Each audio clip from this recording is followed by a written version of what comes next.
most of the points I wanted to cover in this session I've sort of covered here and there in the retreat already, so I think we can keep this quite brief, but just maybe to emphasize a few points that you might find useful.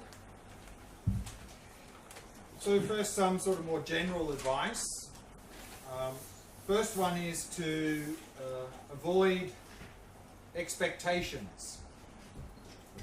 First expectation to avoid is that simply gathering some new intellectual knowledge is going to transform your life automatically.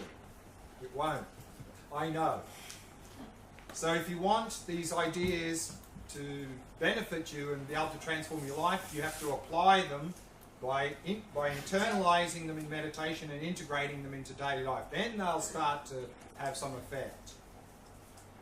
Also, avoid the expectation of a quick fix. You know, I want it, and I want it now. So, because if we end up like that, we're just going to end up with craving and attachment.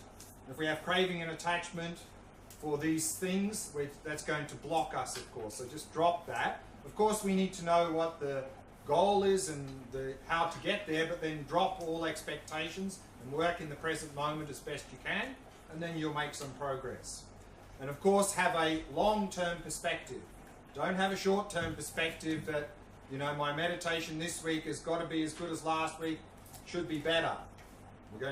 Otherwise, we'll get a lot of frustration, a lot of ups and downs in the short term. So have a long-term perspective, not short-term.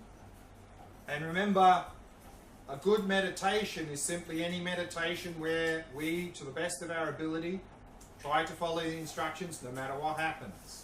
Bad meditation is simply where we sit down and we just let the mind do whatever it wants. So it's not so much what happens to us, but how we respond to what happens to us that is important. And of course, we're talking about an inner transformation. One thing we do not want to do is turn this into a big outward display. And I see this a lot in India. People come to India and then they find the spiritual thing, and you know, they shave their head and put on this funky clothing and wear all sorts of Buddhist paraphernalia and walk around saying, I'm very spiritual. I'm better than you. This is not...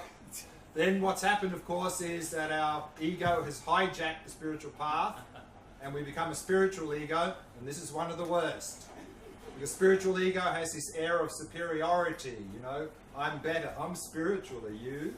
So don't let that happen. So particularly, of course, if you live in a place that is quite conservative, if you go wandering around telling everyone you're a Buddhist and shaving your head and stuff, I think you're going to attract a lot of unwelcome attention. So particularly if you're in a conservative place and you really feel, maybe even you feel you're a Buddhist, maybe not even good to say that. If people ask, just say, I'm just trying to be a better person, more kind, compassionate, I'm just trying to help others. That's all you need to say. You don't have to go around telling everyone you're a Buddhist. And of course, if we want for something to develop, it's a bit like the analogy of, you know, if we plant a seed in the ground and it starts to sprout, if we want that to grow into a big healthy plant, we need to do two things. We need to protect it so it doesn't get eaten or squashed, and we need to nurture it with water and fertilizer and so forth. So likewise, if we want to progress, we need to protect and nurture. So protect means not to allow ourselves unnecessarily to go into situations that always overwhelm us in a negative way. So to avoid any heavy negative influences just that are leading us in the wrong direction. And then nurture, we need help. The idea of Sangha, of course. So we need to get connected with other like-minded people, get support, we support them, and then we can move forward. And as I mentioned here, we need to simplify our life. So again, a good way to do that is just look at our life and what's important in our life, what are our priorities. And then we can really let go of a lot of these extra things that don't really bring us anything. And on this point, often people who start to get interested in having a more sort of meaningful or spiritual life, they often face a dilemma, and they often think, should I do the career thing or the spiritual thing? And they're sort of like, which one should I do? I think this is not a good way of thinking. Because if we give up our career, how are we going to support ourselves? You know, we can't go and live in a cave for the rest of our life. And also, if we give up our career, maybe that's the one thing we're good at, how are we going to benefit others if we've given up the one thing we're good at? So rather, look to integrate. So try to integrate the two. So use your creative talents, your career, in a more meaningful way to be of benefit to society. And here also, we need a balance between inner development and outward expression. So sometimes we may find it's better, more conducive to withdraw a little bit, do maybe a bit of retreat, to develop ourselves. Other times it's more beneficial to be out there and helping others in the world. So we need that balance of inner development and outward help. Because if we don't develop ourselves, we just try to help, we're not very effective. You know, there's a saying, if you want to transform the world, transform your mind. So therefore, if we transform our mind, we become more capable of helping in the world. So we need that balance. And of course, if we want to progress, we need a daily practice. So remember, practice has two parts, meditation and integration into daily life. If we do one or the other and forget the other one, we're really cutting ourselves short. It's not going to be very effective. If we only meditate in the morning and the rest of the day we run around like we normally do, that running around with our old habits will work against the morning meditation. If we don't meditate, it's going to be hard to start to change things in our daily life. So we need that to help. So if we do both, they'll help each other and we'll be able to move forward. And of course, as part of that practice, continuity is very important. And as I mentioned before, part of that continuity, to help us to be that continuity, is of course the idea of Sangha, spiritual community.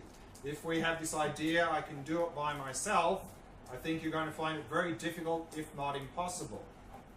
So I think here it would be good to connect with people and meet regularly. So I don't know if you've talked about that already.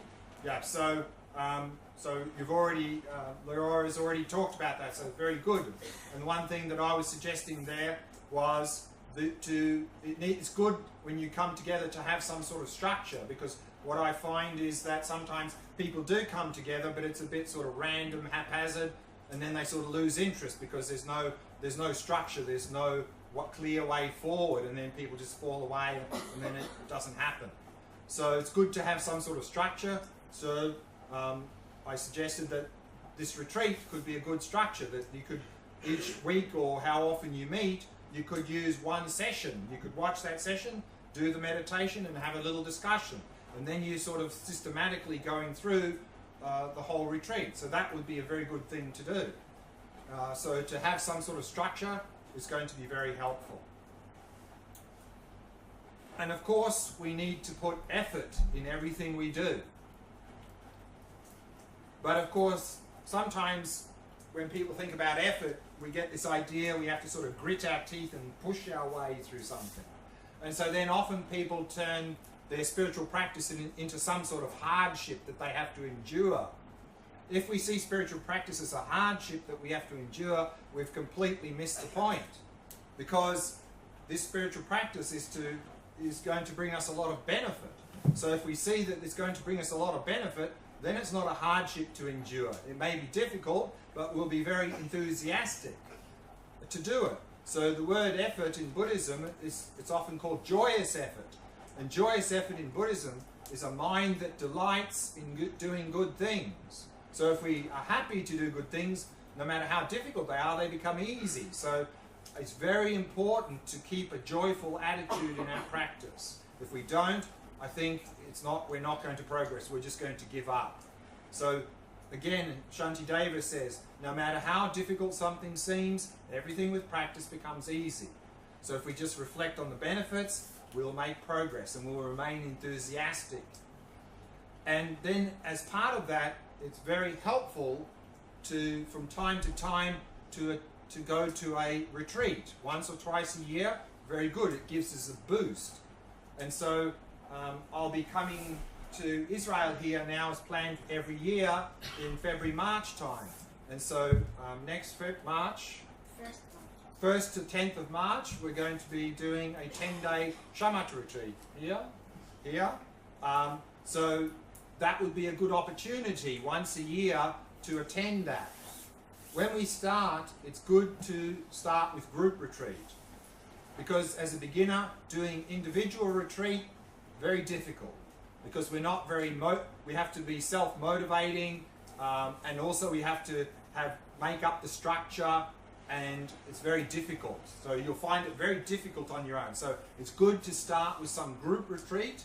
Once you've done some group retreats, then you can start to do some solitary retreat. But start short, maybe 1 day, then 2 days, a long weekend and so forth. And that way you can build up the habit. But if it's a group retreat, of course, the structure's there, it's led, and you have the group energy holding you as well. So very important to do the group retreat to start with. So now maybe just some, that was just some general advice. Now maybe some advice daily, how to integrate these things into our daily life a little bit. So as I mentioned, daily meditation practice, best is to do it first thing in the morning, because it's when we're most fresh, we can commit to a time, and also, of course, it's a good way to start the day. And of course, it's very important to set a good motivation, not only for the meditation, but for the day. And I've got an example here of a motivation from His Holiness Dalai Lama, and he says, every day, think as you wake up, today I am fortunate to have woken up. I am alive, I have a precious human life, I'm going to use all my energies to develop myself, to expand my heart out to others. I'm going to have kind thoughts towards others. I'm not going to get angry or think badly about others. I'm going to benefit others as much as I can.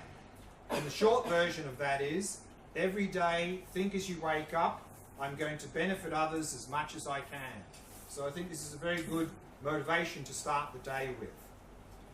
In terms of meditation, as I said, very helpful to meditate at the same time every day, and that'll make it easy then to develop the habit. And again, quality over quantity. Don't try to meditate too long. If you want to meditate longer in the morning, say 45 minutes, and you can't sustain that, then break it into 2 sessions, like 20-20, with a little 2-minute break in the middle. So always emphasizing quality over quantity. What to meditate on? As I think I already mentioned once or twice, as a beginner, I think particularly if our attention skills are not very good, I would highly recommend to emphasize the shamatha practice. Because not only is that the basis of all other practices, but the shamatha practice, of course, brings a lot of immediate benefits as well. If we don't put emphasis on the shamatha practice and our attention skills are not very good, then we could put a lot of effort into other practices such as loving kindness, compassion, vipassana and so forth, and not really get a lot out of them. So if we really emphasize the shamatha practice to begin with, and then of course add some loving kindness, compassion or vipassana from time to time to give a bit of balance, that would be, I think, a very good start to what to meditate on. And then, of course, whatever we meditate on in the morning, we need to bring that into the day if we want it to develop and cultivate. So, of course, in terms of shamatha practice, what we bring into the day is mindfulness. So, of course, we could say at the beginning of the day, today I'm going to be as mindful as possible the whole day. And then probably after a few minutes we've forgotten that and we run around mindlessly the whole day. So therefore, to help us to be mindful, we need something to remind us to be mindful. And so we can use what's called triggers. And these triggers can take many forms. One classic form, of course, is pick certain activities that we do regularly each day and then make a concerted effort that whenever you do this activity, you are fully present with the activity. For example, brushing the teeth. Most of us brush our teeth 2 or 3 times a day. But often now, of course, we're in the morning, we're running late for work, quickly brushing our teeth, and while we're doing it, we're thinking about all the things we have to do during the day. We run out the door and we think, did I brush my teeth this morning? We don't even remember. So therefore, when we're brushing our teeth, don't be brushing your teeth and thinking about all sorts of other things at the same time. Rather, be focused on brushing the teeth. Be focused on the sensations of the toothbrush and so forth. Everything involved in that process. This is a mindfulness exercise. Also, another classic example is eating meals. Now, of course, particularly maybe lunch, we've got a short break, gulping down some food quickly, thinking about all the things we have to do in the day, and off we go again. So, again, when we're eating meals, be present with that. And you'll find that, of course, it's going to strengthen mindfulness, and you'll probably find also you'll enjoy your food much more than you do now. Also, we can help as a trigger, we can use modern technology to help us with triggers. Recent studies show that one of the worst things for attention skills is smartphones. That kids' attention skills now are going downhill rapidly, and one of the main culprits is smartphones. Messaging, Facebook, social media, all of these things, absolute disaster for attention skills. So rather than have our smartphone degenerating our attention skills, we can use it to improve our attention skills. So there are certain apps, mindfulness apps, we can put on the smartphone programs so that they give us a signal at regular intervals through the day, maybe once an hour. When we hear that, we stop whatever we're doing and we do a little mindfulness exercise. Maybe just focusing on our breathing for 3 breaths. And sometimes these apps have a little exercise for us to do, but simply focusing on the breathing for 3 breaths. That's all we need to do. Maybe once an hour. And you'll be surprised how just seeding our day with a few of these little exercises will start to get more and more in the habit of being mindful in general. And then, of course, through the day as well with mindfulness, using that shamatha practice, particularly the one of observing thoughts and emotions and so forth, that's going to help us to simply observe everything that arises in our daily life. Now, of course, we tend to be stimulus-reaction machines. Some stimulus comes, we react out of habit, and often our reactions are not very good. They tend to involve attachment to pleasant things, aversion to unpleasant things. So what we want to do is to stop reacting. The key to stop reacting, of course, is to catch the stimulus as soon as it arises, because there's a gap between when stimulus comes and when we react. That window may be just 1 or 2 seconds. But if we have mindfulness, we can catch that little window of opportunity. Stimulus comes, we notice that, and we go, okay, and then we just watch it arise and pass, instead of automatically reacting. So you'll find that if we want to improve that less reaction, then again the mindfulness from the shamatha practice is going to be very helpful for that. Also, as I mentioned here in this 6th point here, the eliminate compulsive thinking, is what's going to be very helpful here is in daily life, when we're doing any physical activity, switch off the conceptual mind. We don't need a conceptual mind to be walking down the road or eating our meals or so forth. So whenever we're engaging in any physical activity, be in the senses and switch off that conceptual mind. We don't need it. And then you'll find that the obsessive compulsive thinking will reduce. And then, of course, we're going to be more likely mindful to be present with that physical activity. And also, what's going to be very helpful here is when we're faced with difficulties in the day, then our reaction now is, when we're faced with a difficult situation, is we immediately see that as a problem. As soon as we see a difficult situation as a problem, aversion kicks in. We want it to go away. That aversion, all that will do will be magnify the difficulty. So rather, when we're faced with a difficult situation in life, better instead of seeing it as a problem, see it as an opportunity. Because if we look at our life, the times where we most developed as a person was when we're challenged, when we're faced with difficult situations. Generally, if our life is floating along without any difficulties, we don't really develop as a person. It's only when we're faced with a difficult thing that challenges us do we develop. So if we can see these difficult situations not as problems or obstacles, but as opportunities, of course that doesn't mean they're not difficult, but it means at least we won't do this and magnify the level of difficulty. And then we'll see that as an opportunity. We'll try and work through that and develop as a person.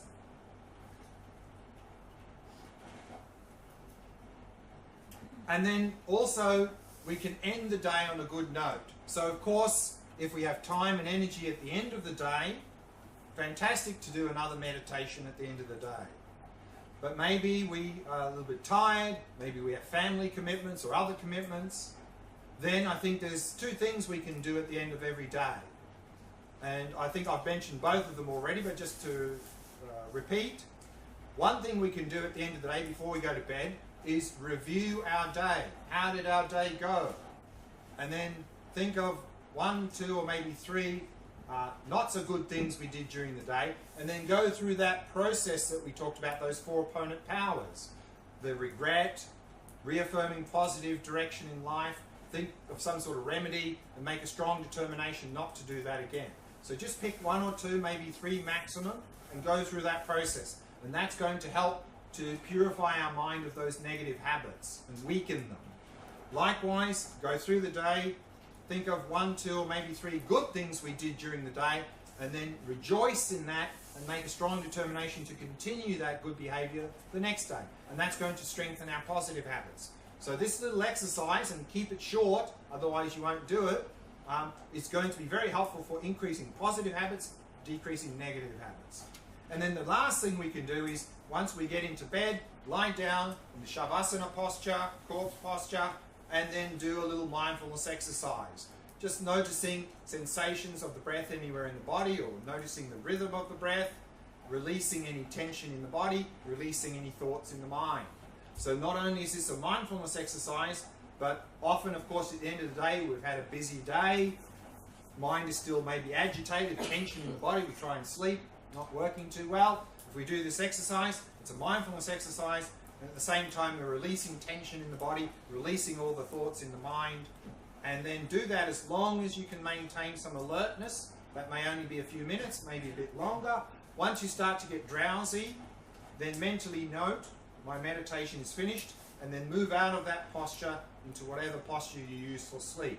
And so this is a very good way to transition into sleep. Also, I think in the book Attention Revolution, Alan Wallace mentioned also what we can do is if we wake up in the middle of the night and have a hard time going back to sleep, of course no point lying there getting frustrated saying, or worried, I need to sleep because I've got to work tomorrow. Then same thing, Shavasana posture, focus on the breathing, releasing all thoughts, and I think you'll find you'll fall asleep quite quickly. And even if you don't, because you're so relaxed, you're getting a lot of the benefits of sleep anyway. So that's how we can end the day. One last point and then I'm finished, and that is reading material from this retreat. I read from this book a number of times. I highly recommend this Attention Revolution from Alan Wallace. He goes through all of these shamatha practices that we did in this retreat. Also, in that book, he talks about these loving kindness, compassion, empathetic joy, equanimity practices. Also, he is very much into lucid dreaming, dream yoga. So if you have a bit of an interest in that, there's also a section in the book in that as well. So I highly recommend that as a good reference book for this practice. So that's all I wanted to say. So I've got 1 minute left. Is there any last urgent question before we finish? Very precise. When shamatha practice, when you concentrate on the breath, does it have any significance if the out breath through the nose or through the mouth? If you're focusing on the breath, of course if you're focusing on the abdomen, no, but if you're focusing at the entrance of the nostrils, it might be a bit difficult breathing through the mouth. Actually, also what you'll find sometimes in these practices of observing the mind resting in awareness, sometimes also they talk about breathing through the mouth. Because through the nose there's some sort of resistance, and so often what people do is they hold the breath, because it's sort of the breathing through the nose somehow it pulls their attention there, and so then they prefer to breathe through the mouth, so that's fine. But again, if you're focusing here, no. And the other one is when we concentrate on the mind, actually I get distracted all the time. Get distracted all the time. I mean, get caught up in the thoughts, you mean? If I concentrate on the mind, that's what happens, isn't it? Yeah, I mean that's our strong habit, that we get swept away. We're not able to watch our thoughts and emotions because we don't have a habit of doing that. But this is the meditation, you said. Concentrate on the mind. To observe the mind, not to get to observe the mind, not to get caught up in. Not to hold the thoughts. No, just observe them arise and pass. Now, we mentioned that for shamatha, pick an object that works best for you and stick with that. But as I mentioned, part of that selection is, are we enthusiastic about this thing we're going to focus on? Maybe we find the breath the easiest, but we're not enthusiastic about it. Whereas we may find the mind or resting in awareness more difficult, but we're very enthusiastic about that. Then I would go for that. I wouldn't go for the breath. Because unless you're enthusiastic, you're not going to move forward. Last question. For those of us who practice yoga in the morning, how would you Right. arrange the morning? Yeah. Yoga or body work in general is great for meditation, to make the body more flexible, serviceable for meditation. I think it depends on the individual and the type of yoga you're doing, but sometimes yoga before the meditation can help you to be more relaxed and focused, but sometimes the opposite is better. So it depends on what sort of type of person you are, what type of yoga you're doing, whether it would be better to do the yoga before the meditation or do the opposite. So you can choose on that. Can you do like walking meditation in Yeah. the morning? Like combined? Absolutely, absolutely. And of course, that would be a daily life practice, is that when we're walking somewhere, we just are present with the walking. I mean, we don't have to do, often in Theravada, when they do walking meditation, you walk so very slow, which is okay to do as a specific meditation, but then we can just walk at a normal pace in daily life and just be present with all the sensations that go with that walking. I think we better leave it there. We've run out of time. So I'd like to just finish by firstly thanking all the Dharma Friends people who helped organise this retreat. And I think there were many people involved and they did a lot of work to put all this together. So thank you very much for that. And then lastly, I'd like to thank all of you, of course, for coming along here, taking the time and effort to come here. I really hope you got something out of this retreat. And if you have, then please don't leave it as just a nice memory, but take it with you and use it to improve yourself. And then hopefully I'll see you back here next year again as well. So thank you.